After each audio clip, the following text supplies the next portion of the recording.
There you go. I will say that on the way in, I listened on repeat to Ray's song Joy. Does anybody know that song?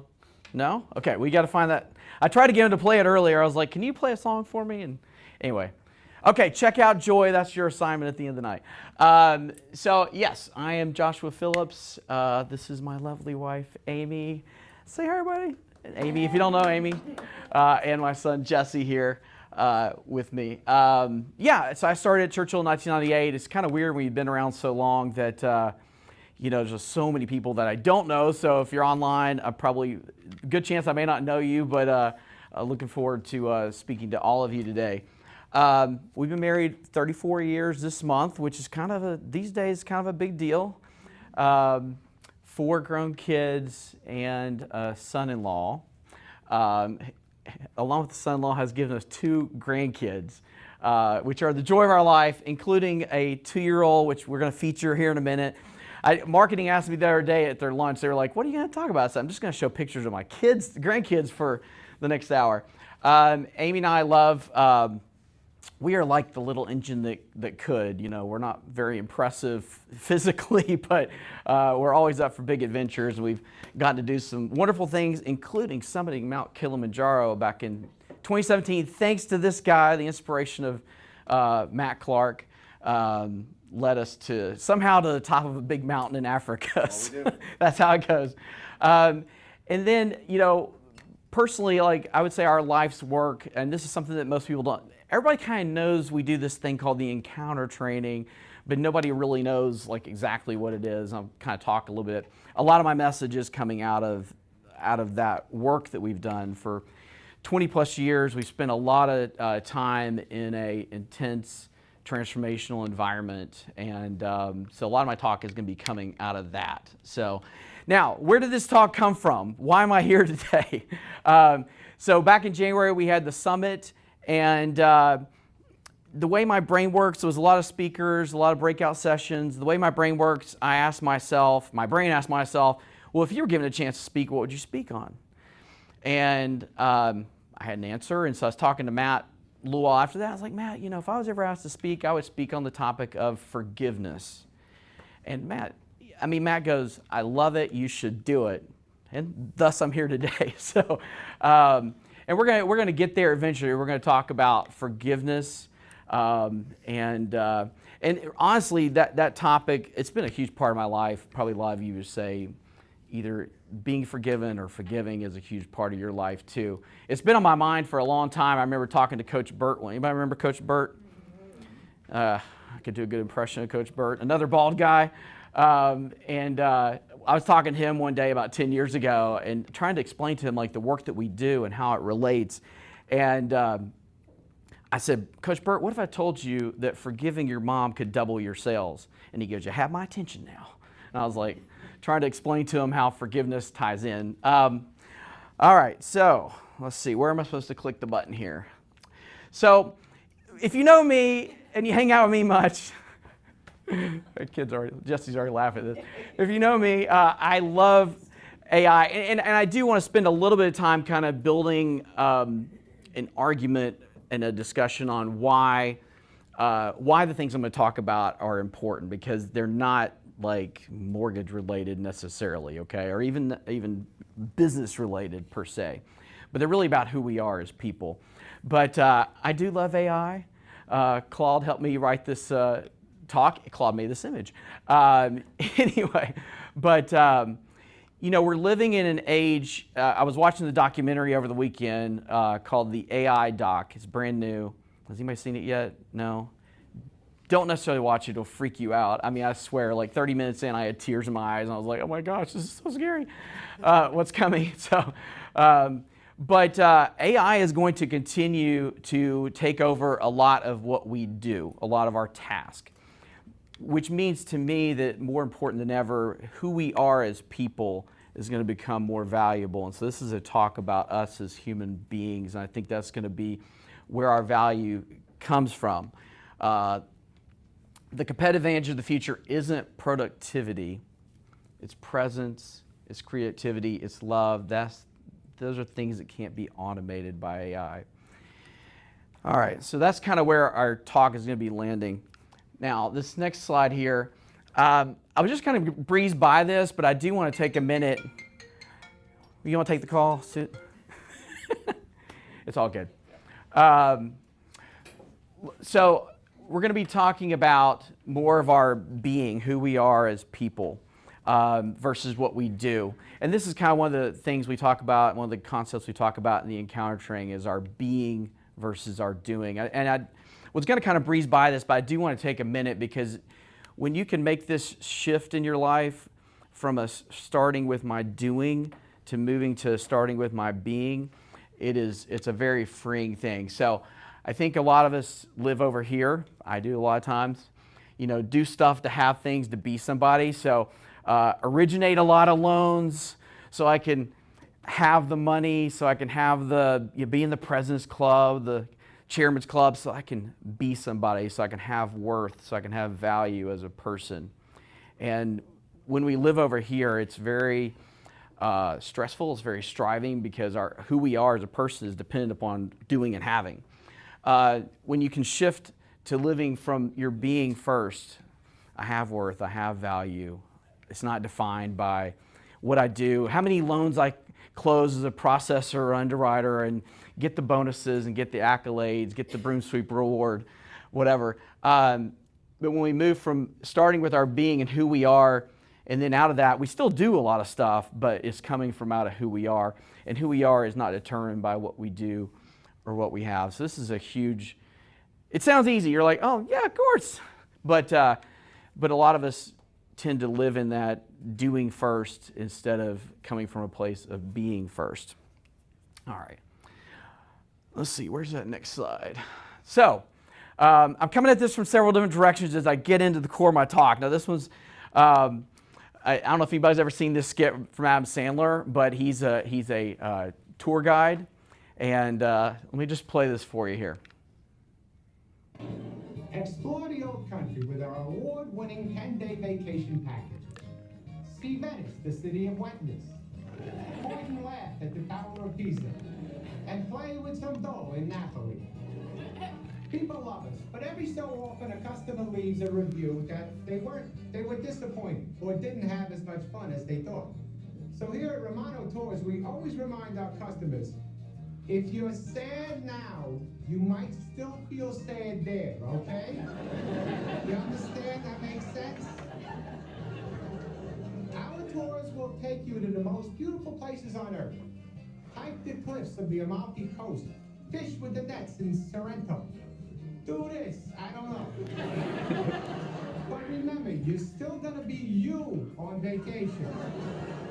If you are sad where you are, and then you get on a plane to Italy, you in Italy will be the same sad you from before, just in a new place. Does that make sense?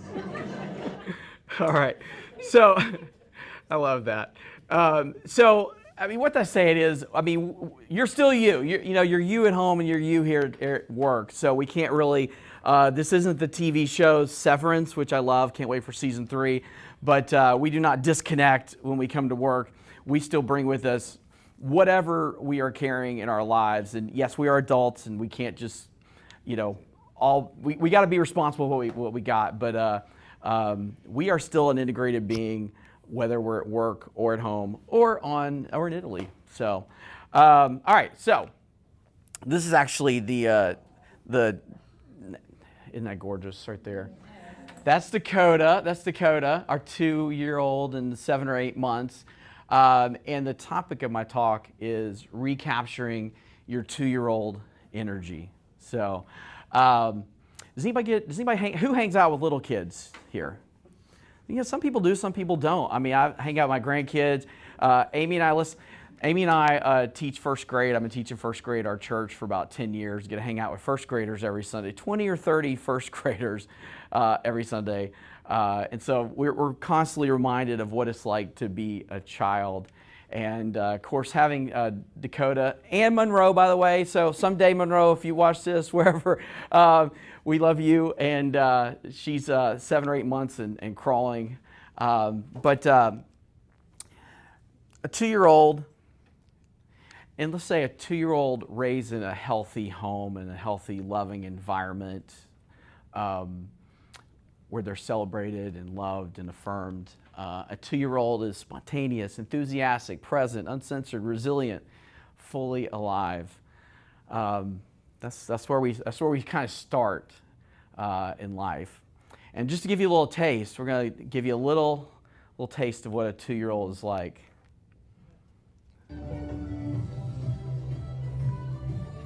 We cleared the deck to stain it, and Dakota decided we needed a dance party.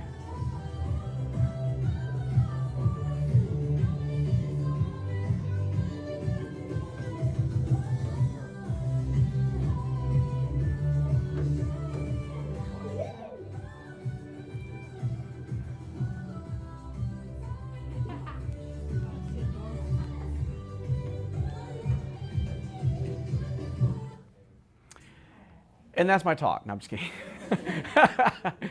No, if you haven't been around little kids in a while, I wanted to give you a sense of what it's like to be a child. And I believe like the way God made us, like he wants us to come to him like little children.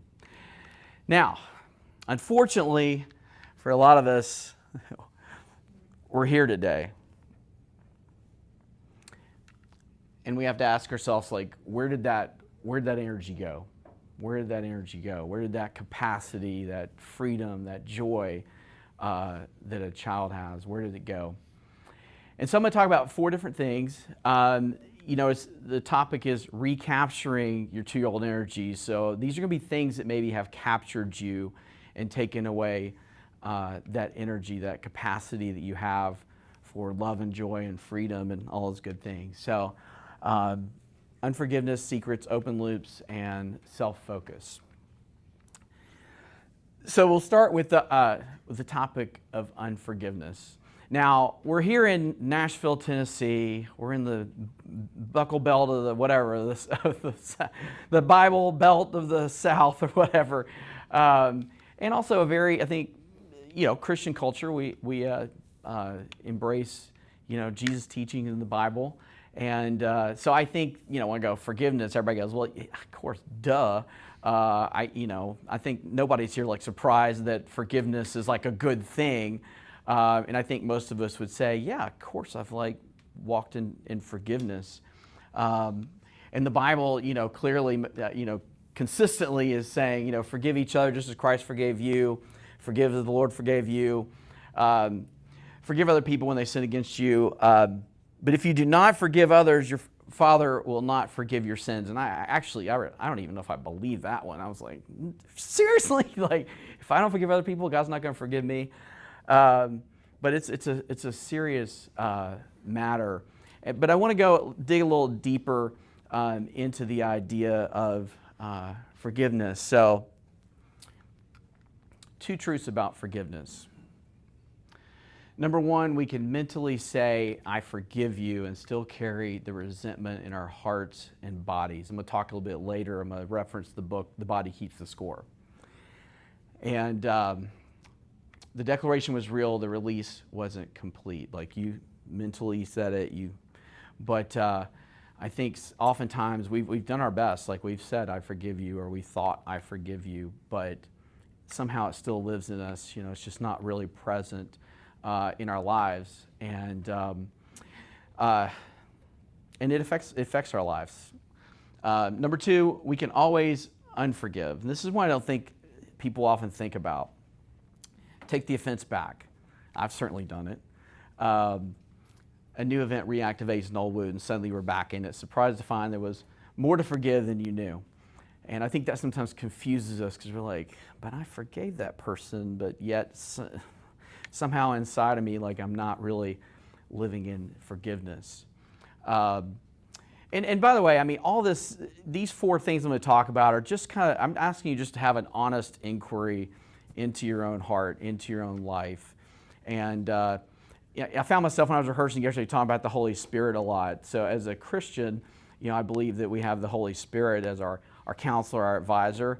And honestly, if you're a believer, the Holy Spirit's He's gonna speak to you if you're open. He's gonna say, this is something to pay attention to. So it's not really my job. It's It's God's job to point out in us where maybe we are lacking where we should be. And the reality is with forgiveness, like, it doesn't necessarily always show up in that particular relationship. It shows up in all of our other relationships. The reality is, if you're struggling in your marriage, oftentimes you haven't forgiven your mom or dad. It doesn't show up there. It shows up in other relationships. It spreads. I love this quote from Francis Frangipane. He's talking to the church here, but I think it applies to all of us. There's no spiritual unity and hence no lasting victory without love. Love is a passion for oneness. Wouldn't that be such a good thing for us? And I feel like as a company, we do have, as part of our DNA as a company, is a passion for oneness. Bitterness, on the other hand, is characterized by a noticeable lack of love. This cold love is a demonic stronghold. In our generation, cold love is becoming increasingly more common. It shuts down the power of prayer and disables the flow of healing and outreach. Bitterness, this line, bitterness is unfulfilled revenge. Another's thoughtlessness or cruelty may have wounded us deeply, but if we retain in our spirit the debt the offender owes, that offense will rob our hearts of our capacity, which is what we're talking about, our capacity to love. Imperceptibly, we will become a member of most end-time Christians whose love is growing cold. And of course, bitterness is kind of like the end result of consistent, long-term unforgiveness. Does lead to bitterness. And I think we can all, you can just see it on someone oftentimes when you run into somebody and you just see they've held unforgiveness so long that they're to the point of being bitter. It's a strategy just doesn't pay off. Here in our workplace, obviously, I think we are all hurt, fallible humans, and we can oftentimes offend each other, hurt each other. So I think forgiveness is an important part. I won't get into the story, but a big part of when I left Churchill and came back was some friction between Mike and I, and we both had to have a good heart-to-heart and forgive one another, and it restored the relationship, but we had to have the courage to do that. I will tell you a quick personal story on forgiveness, and I know my life's been marked heavily by forgiveness. So in our ministry work, the Encounter training, we always have a team. And these are people that a lot of them have been serving with us for each of our events for like years and years, 10, 15, 20 years, some of these people. But during COVID, we were trying to put on an event. It's funny how like COVID's so far in our distant memory now, but it wasn't that long ago that we were all struggling with COVID. And this is a live event that we're doing. We're trying to figure it out as a team. And we found ourselves divided. Like half the team thought we should handle things this way, half the team thought we should handle things another way, and it really led to a significant split in our team, disunity majorly. And one person in particular on our team became extremely offended by how Amy and I were trying to handle things, and they sent an email to our entire team and basically said that Amy and I are evil, essentially, and that they disassociated themselves from our community. And this is a friend of like 10 years, and it hurt. It split. We actually had to cancel the event. But when I received that email, I wept on my couch. I just remember just weeping at how hurt I felt at that situation. And frankly, I didn't want anything to do with that person anymore because they hurt me. Despite that, we still reached out like 2 or 3 times, like in the coming weeks, like, hey, would you like to debrief? Do you want to talk? Do you want to? No, or just no response. So we moved on with our lives. And that's one of the wonderful things today with unfriend people, move on. I don't have to see that person anymore. Well, last year, I guess by God's grace, He brought that person back into our lives. She showed up at one of our events, and she was outside the room, and I'm inside the room, and word got to me that she wanted to come talk to me. And I was like, hell no, I don't want to talk to this person. I just didn't want to talk to them. But they had the courage to walk into the room, and they came up to me and with a quivering lip said, I'm sorry. And in my flesh, honestly, I was like, I'm screw you. You need to pay some prices for this. You need to know how bad you've hurt me. I need to make sure you go sit in the corner for a while, and maybe someday I'll come back and we can talk and maybe we can reconcile. But instantly, and I know this was God, in the Holy Spirit, instantly I felt this sense of 100% forgiveness. It wasn't me. I can assure you it was not me, because I can be a resentful guy. But the Holy Spirit came on me and reminded me of all the ways that I've been forgiven in such huge ways. And I just looked at her, as far as I recall, and I just said, we're good. We're good. We don't need to talk about it. And instantly, God restored our relationship, and she's been a friend. She's been involved with us again. All that to say, God can be in our situations, and I can't say every situation has been that way. And I will say it's also an easy situation to talk about, because the person actually came and asked for forgiveness. So what do you do when the person doesn't ask for forgiveness, or they don't even know, they're going on with their lives? They have no idea that you're actually hurt and living in unforgiveness toward them. But even in that, when they don't ask forgiveness, God can give us the power to forgive. So the next slide, and I want y'all to just sit with this question for 20 seconds, okay, before we move on. And that is, who haven't I forgiven?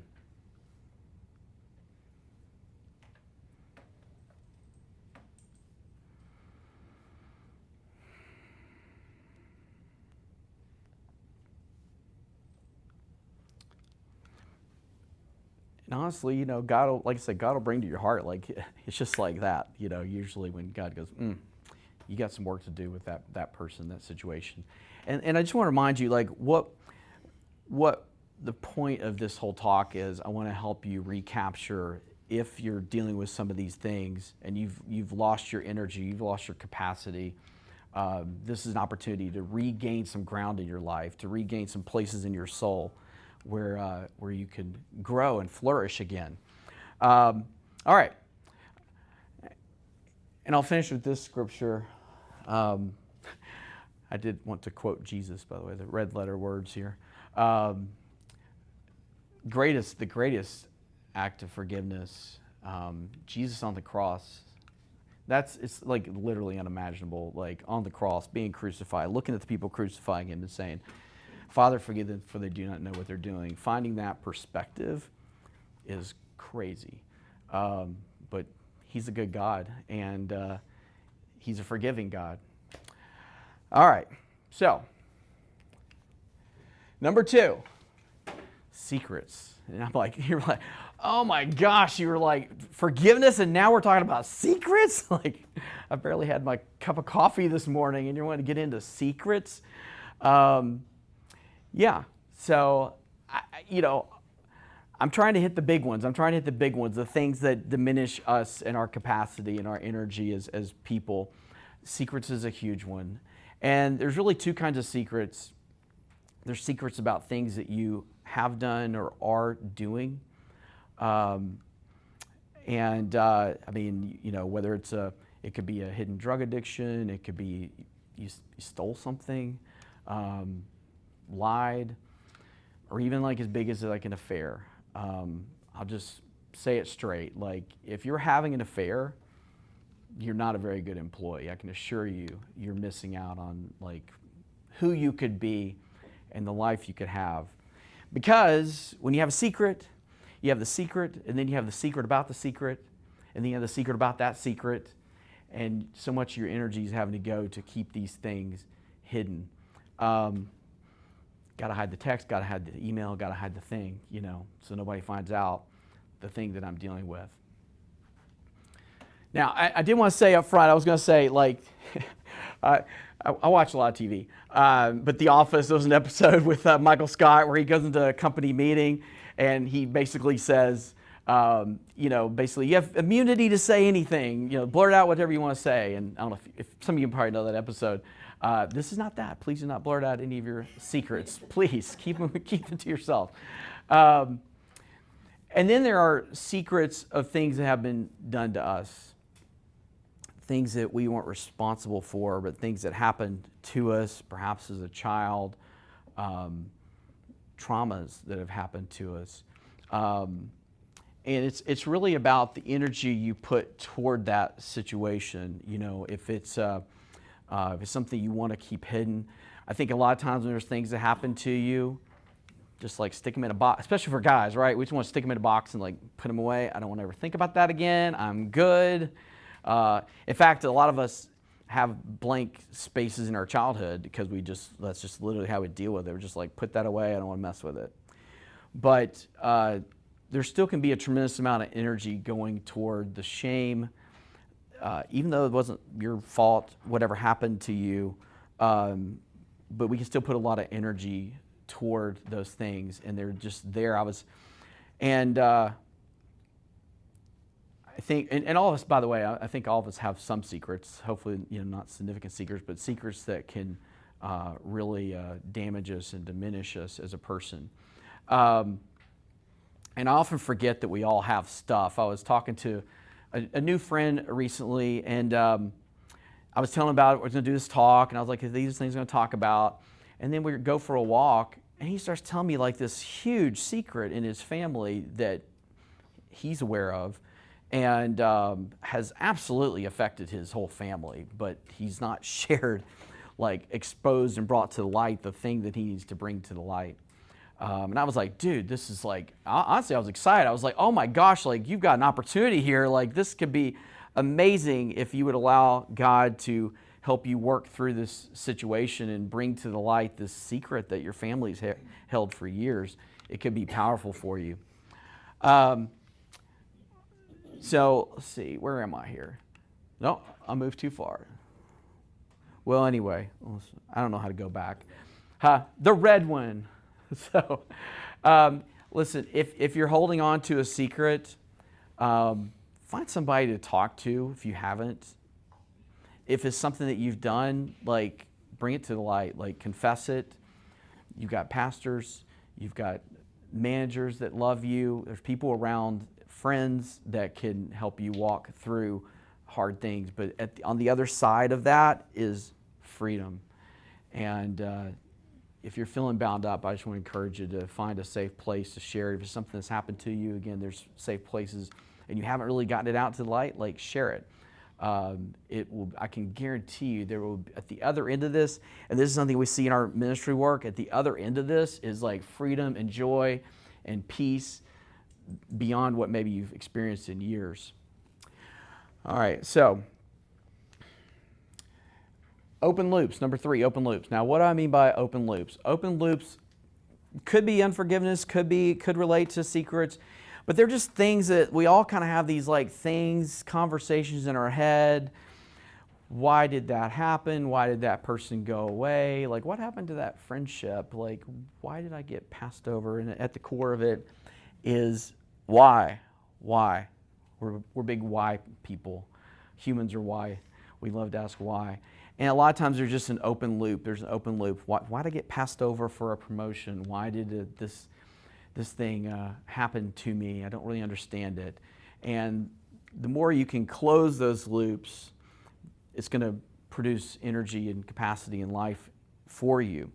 And here at work, I think we live in an open loop. So our clients, by the way, they oftentimes have an open loop.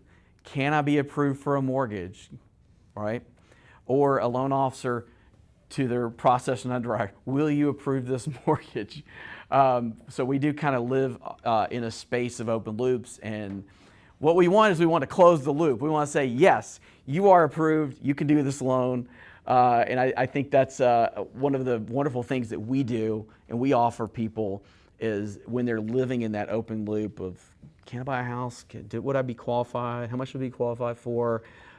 We have the opportunity to help them close that loop and actually, succeed in what they want to have. So, again, something may come to mind. You go, yeah, I have this like unresolved situation that and a lot of it's just having the courage to have an honest conversation, to go back to the person and say, hey, can you tell me what was going on? Like, I took it this way, maybe you didn't mean it this way. Can we just talk about it and like clear the air on that situation so I don't have this internal dialogue going in my head for the next 5 years as to why this thing happened to me?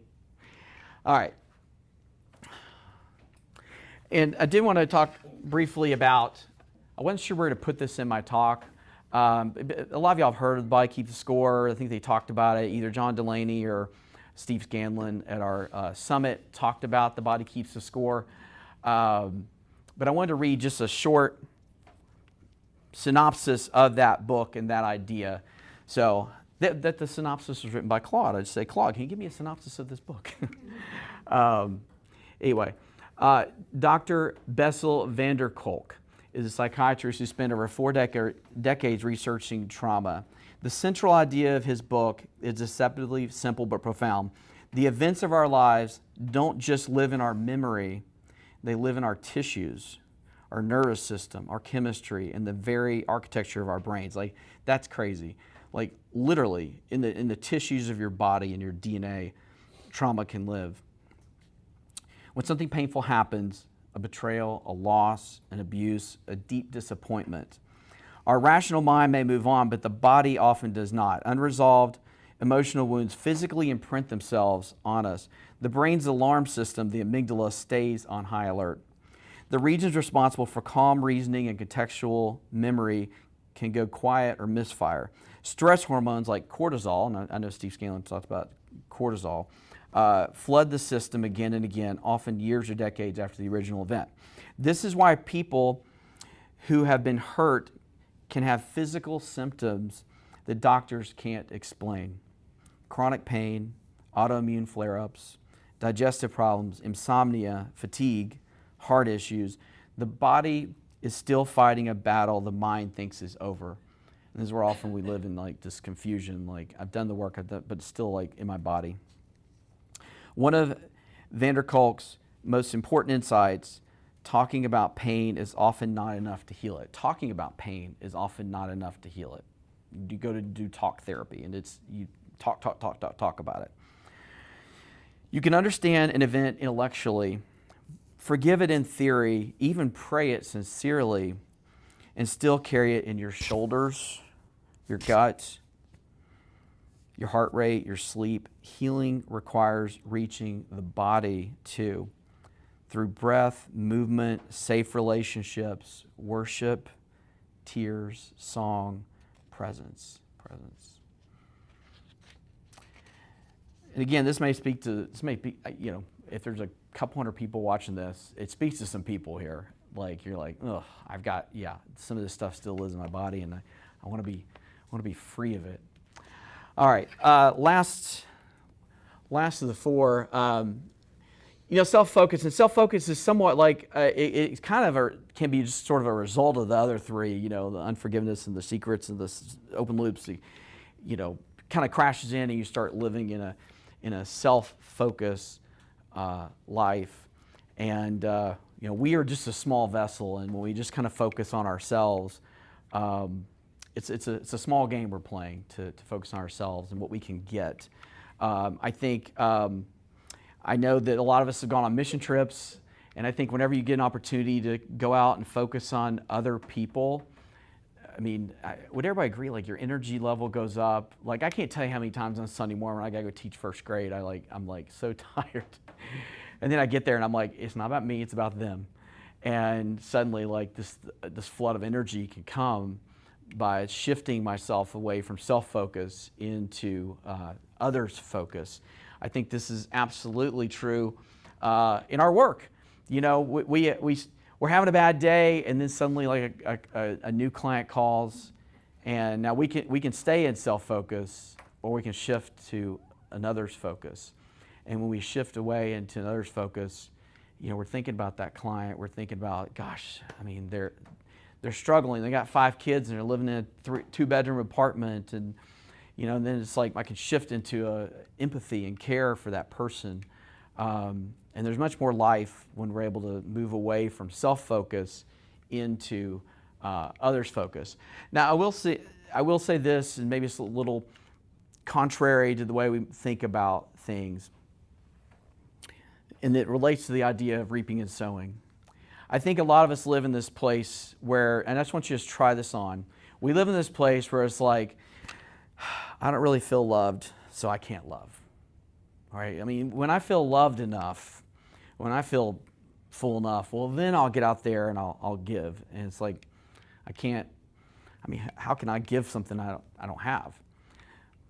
However, I really do believe that we're wired more to, even if we're feeling lack, even if we're feeling a lack in ourselves of love, care, whatever, God's an abundant God, and we can still go out there, focus on another person, and create an experience of love and care for that other person. And I think, amazingly, when we do that, when we don't get wired where it's like, it's all about me, when I have enough, I'll give it, but when we give it, when that person starts to experience love and care, compassion, empathy from us, we actually kind of sloshes back on us, and we get to experience that as well. It really is the principle of sowing and reaping. You actually sow first, and then you reap. And I think that's a spot where a lot of us can get stuck, where it's like, I am stuck in, I need, I got to take care of myself. I don't have enough to get out there and give to other people. Just try that on, sometime. Just like if you're in that space where it's like, I don't have enough to give. God's an abundant God. And I can tell you from a lot of experience that if you shift your focus and you give first, it will come back to you, and you'll be more filled with the things that you want. All right. So this is just an image that comes to my mind when I think about, and I forgot to give Matt had a good, there's so many great analogies, by the way. Matt was talking about, when I was telling him, we were kind of talking about this last week, and he was like, it's like cleaning out your closet, where it's like, it's just full of junk and things you don't wear and whatever, and when you you ever clean, I'm an organized freak, so whenever you like clean it out, and it's like, it feels really good. And honestly, when you do that, what's the first thing you want to do? Like, I want new stuff. Like, I'm going to go out and buy some new things to fill my closet with. Woo! And when we do the hard work to some of these things that we need to, maybe the clutter we have in our souls, when we work on actually clearing those things out, it actually creates a space for new things to grow. If there's a forest and they clear out and it's covering everything, and then you clear that out, suddenly you've got the flowers and the butterflies, and like new things can grow. And that's why, to me, that's why it's exciting what I'm talking about, because I think if you're in a space, if you've lost that zest, you've lost that love for life that maybe you once had. Like, I'm kind of pointing, I told Amy this morning, I'm kind of in a cave with some torches going, like, here's the way out, right? Here's some things that like you can move out and have something better in your life. So clear the junk, let the light in, watch what grows, fresh creativity, new possibilities, energy you haven't tapped into since you were a child. And I'm going to play this again because I really do. I want you guys to sense what it may have been like for you as a child. And is that still alive in you? Like, is that still like, are you living in that love and zest for life that, and who wouldn't want to play this again? By the way, shout out to K-pop Demon Hunters. This is like our jam song right here. This is like, you want to dance? Yeah. And I love how she falls down, and it's not a big deal. It doesn't like, oh my gosh, I'm just down. Like, she just gets right back up. Let's go, right? All right. So one of the taglines for our encounter training work is to live from your greatness. I truly believe that God made us for greatness, and not greatness like achievement, or I think sometimes greatness can be like greatness, because there's a lot associated with like pride and achievement. But think of it this way: like great love, great joy, great peace, great empathy, great kindness, right? It's designed to be, we're designed to be abundant in our lives. I came that you may have life and have it abundantly, right? fearfully and wonderfully made, God's workmanship. You're the light of the world. The light of the world. It's for freedom that Christ has set us free. And this one we use a lot in the encounter. Is, speaks to everything we talked about. Let us throw off everything that hinders us and run the race with perseverance. The race marked out for us. Like that's what God has for all of us. He loves you. He created you to be a light for Him, to be full of joy and life and peace. Like that's the way God created us. And I know there's a lot. We're all adults. I was going to say earlier, I was like, yeah, I mean, Dakota doesn't have bills. She doesn't have responsibilities. She doesn't have debt. She doesn't know what death is. She probably don't know what sickness is. Yeah, of course, she's carefree, whatever. But even with all the hard things we deal with in life, we can still live with a joyful heart, full of love. I'll just mention this here at the end, like if I mentioned at the beginning, like our work with the encounter training. This is an event we do twice a year. We have one coming up in July. And this really has been our life's work. And we've seen about 1,500 people go through it. We've seen people, it's not just about these things, but these things are definitely a part of what we do. And we've seen 1,500 people go through this, regain some tremendous amount of freedom and power in their life when they deal with the junk that they have to deal with. And so, like, I was laying in bed at like 5:30 this morning, or like 2 hours after Matt was up. So thinking about this, I was like, I bet Matt's been awake for a long time. But I'm laying there at like 5:30, and I was reminded of, like, as we wrap this up, I was like, our pastor at our church, they always say at the end of a sermon, like, so what? Like, what's the so what of this? Okay, yeah, blah blah blah. Like, yes, all very familiar. Unforgiveness, secrets, whatever, it's kind of like going to the doctor, which we do, and like get the blood work done. They're like, your cholesterol is high, your blood sugar's too high, you should probably eat better and exercise. And then you walk out the door and go back to your life and do nothing. So I do want to say, if this stirred something in you, if the Holy Spirit stirred something in you, this is what we do in our work, is an opportunity to go deeper. Again, it's not just this, it's a lot of other things as well, but it's certainly, these are some pieces of the puzzle of what we deal with in helping people in transformational work to be free. I've got some flyers, by the way, they're outside if you want to grab one.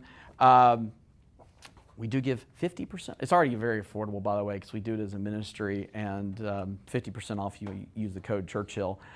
We do have a meeting actually right here in this spot. Amy and I will be up here sharing with the group people, just kind of unfolding a little more about what we do in the encounter training. So that is a step. Like if you're like, I feel like I need, like you stirred something there today, trauma, secrets, whatever, and I want to like take a step toward greater freedom and healing in my life, like this is a opportunity. There's a lot of other things you could do too, but this is one that you could grab onto, and I guarantee it'd be a powerful experience for you. So